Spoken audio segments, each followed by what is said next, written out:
Hi everybody and welcome back to another episode of Flex and Reflect Sunday Sit Down. So I'm wearing Ferrari red today, the Melbourne Grand Prix is on, and I am supporting them today. So let's get into the questions. First question is, how do you stop getting so bored with your food? Well, it's a great question because I've read this thing before saying that we tend to eat the same 20 foods for our whole life. And if you think about what you eat, you probably do eat the same types of foods every single day. But it's how we combine those foods that really makes it interesting. So for me, like for right now, I'm about to do a couple of cook-ups over here once I finish this, and that's going to provide me with about 20 meals for the week, but it's 2 dishes. And what I do is I alternate them. So I might have one for lunch, one for dinner, and then I have like smoothies in between. I have something different for breakfast, and I have something different for snacks as well. In the peak of my training, I would eat more meals like this, but for right now, this is the way that I manage it.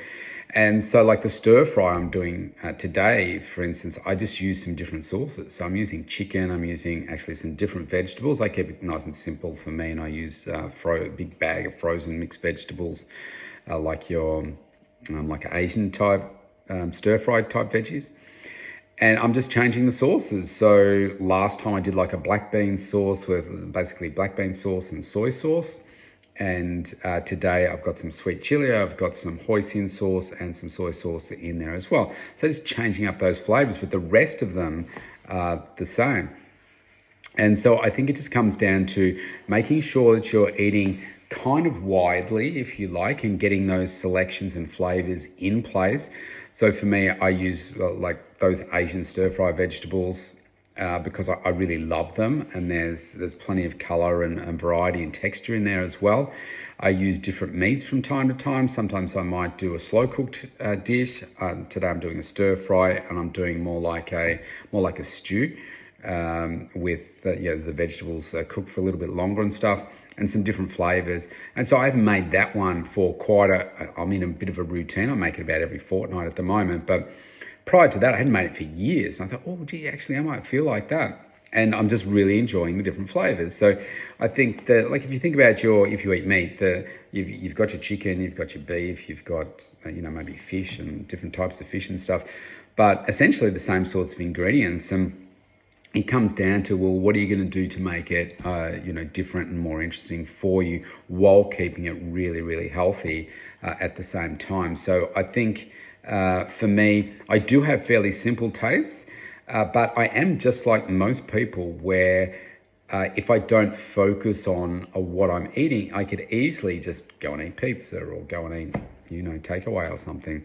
But I know that doesn't support the other things in my life. So I make these connections to all of these different things and why I'm doing this, why I do the meal preparation, gives me an opportunity to connect with being organized, my goals, my holistic health, doing the training. I did the training this morning, my strength training. It's like, okay, well, I'm doing that because that supports me being pain-free, aesthetically me, and making me feel good about what it is that I'm doing to work towards myself. I went for a walk and I'll get my 10,000 steps in today. Why do I do that? Well, because that connects with my mind, body, health, focus, strength, doing the things that I need to just keep on supporting myself. So the food's just another element of that. And just knowing that you can make some certain changes. So I often say this to my clients: if the difference between you just getting through a meal and absolutely loving it is a few more extra calories. So like I mentioned about sweet chili sauce there.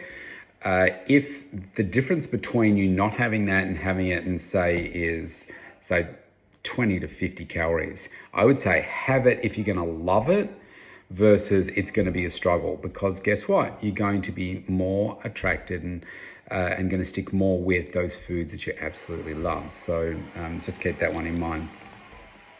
How do you integrate it's another nutrition one. How do you integrate nutritional advice with physical training to optimize performance and recovery? So when I'm doing a meal plan for people, I've mentioned this in the last week or the week before, I'm trying to work out where somebody is at right now to know what are the steps that they can handle to get to where they need to. How big's the gap and what can they handle? And so then I will create a meal plan based on that. So I do like 3 levels of meal plan. The one's like a high performance meal plan, like the way that I live. I've got a sort of a base level where most clients are, which is just making them healthier, making them stronger, getting them more protein in, getting the right amount of plant-based food in. I've got somebody operating some machinery next door. Sorry about that. And yeah, just getting people to do that consistently, understanding how they can change things, etc. What was the other aspect of this with the physical training? So yeah, so I create those meal plans based on what are the physical goals that people want to achieve and the health goals, so that the nutrition matches their program. And that will have an impact on how much protein I give somebody, what are the other aspects of nutrition, if they're on a high performance plan, for instance, I make sure that they've got a great pre-workout, post-workout, what they do in a tight window of like 3 hours around the start till like the 3-hour clock starts at the start of their workout, and then 3 hours later. And so that's really different as well. In terms of the recovery, well, that kind of goes with that too. Making sure that you're having that post-workout drink, you're getting that hard meal in. A lot of people, they think that, well, I need to avoid carbs. You need to get those high energy carbs in at the right times of the day to support your recovery, etc. Again, my high performance, I like athletes and people, I put in creatine and a creatine cycling program to help with the recovery too. That's really important, like your whey protein, getting the right amount of whey protein in for people to help that fast recovery and so forth as well. So it's a real balancing act, but it is on a case-by-case basis, which is why you can't just follow somebody blindly. I was reading an article yesterday where this particular person, so they're in a magazine. So they show up with the six-pack, and obviously whether they've been airbrushed or whatever, I don't know, but most likely they've been touched up. But let's say that physically they look really good, they've got the six-pack, and they say this is a sample of what they eat. And it was essentially like some protein, white rice, 5 times a day, I think twice eating vegetables, and not very much of it. Now you could pick that up and say, I want to look like that, I'm going to eat just that. The problem is that is not a sustainable, healthy way of eating. And some people would say, well, but look at him, look at this kind of thing. You have to be careful because it is a sample, and it may be what they're eating in the last phase of their training, or while they're just carving up or something like that. But remember, it's eliminating some macronutrients. There was no mention of fats, no mention of other supplements as well. So you've got to be really, really careful. So that's why it is a case-by-case basis when I'm working with people, so we can work out, okay, what have you got going on for you? Where are you? Where do you want to get to? What can you handle right now? What's your overall medical health, for instance? And so I always get people to check with their GP first, because they've got the full medical history, and you could be introducing supplements, for instance, where you don't actually know what's going on for that person. That supplement could be having a detrimental impact. So you have to be really, really careful. So really a case-by-case basis. All right, I'm going to make this the last question. With the rapid advancement in fitness technology and apps, what are the most promising tools you've integrated into your training or recommended to clients recently? Okay. So it is evolving a lot. So I think probably the fastest growing thing in the space that we're recognizing at the moment is AI, and how can you use AI to not fake the way that you're looking, which is some of the tools that exist out there.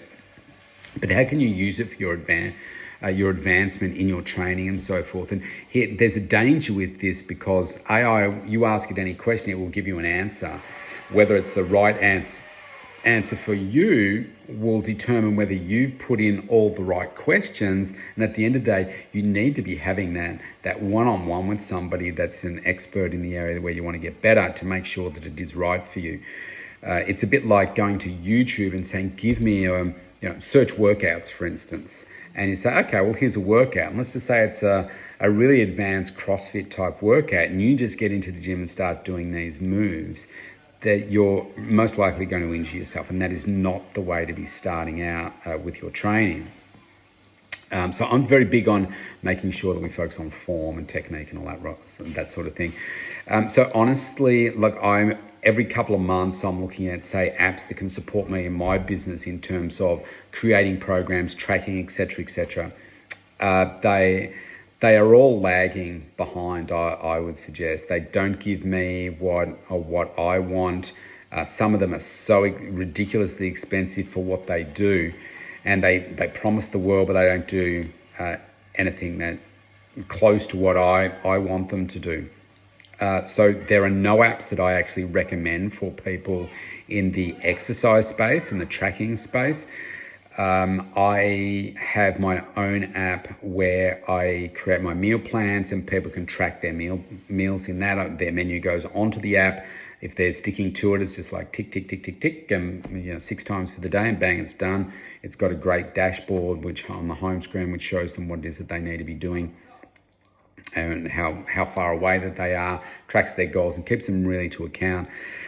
So to some extent, I think people are looking for, wow, what's that next really big thing that's going to change their health and wellness? If you think about from the days when we didn't have a pedometer. When I was a kid, nobody talked about walking 10,000 steps or anything like that. And then this concept came up and we started to wear those little pedometers that you'd click on your belt. Some of you may be too young to even know what I'm talking about.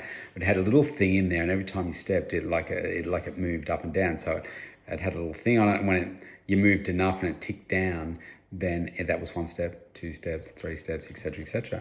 And now if you think about, like, I wear an Apple Watch, and I think about all the information that I can track in there. And there's the Garmin's, there's, so many different things right now. But we're getting worse. We're getting more unhealthy as a globe. We're becoming more overweight, more obese. Our numbers in Australia are going up. The US, they're going up.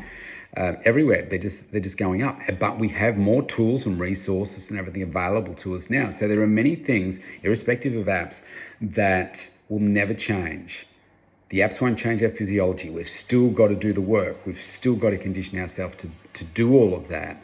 And I think that's the big difference. I think where there will be some good changes, I think where we can get more and more data. I love data from wearing our device, and they add new, just Apple integrates more things into the health app. I think that's pretty cool. Right now you've got you've got your resting heart rate, steps, various other things. You can track your mood and all that kind of stuff, which I think is pretty cool for tracking your own mental health and seeing how all that is going. I think that's pretty cool. But honestly, I don't see anything on the horizon that's going to dramatically change from where we are to what it is that we're going to do and how we're going to do it. I mean, you can, imagine you're putting your phone up and there's a hologram of me that comes up and you can do exercises live with me. Yeah, fantastic. You still got to do the work. And we've got plenty of examples where we have like apps or videos and things like that we can put in our devices while we're exercising to help out do that. But we're not really getting too much better in that space. So for right now, I don't see that there's anything great that's on the horizon in that space. I love using AI. It certainly saves me personally in my business, and it helps me in what I do.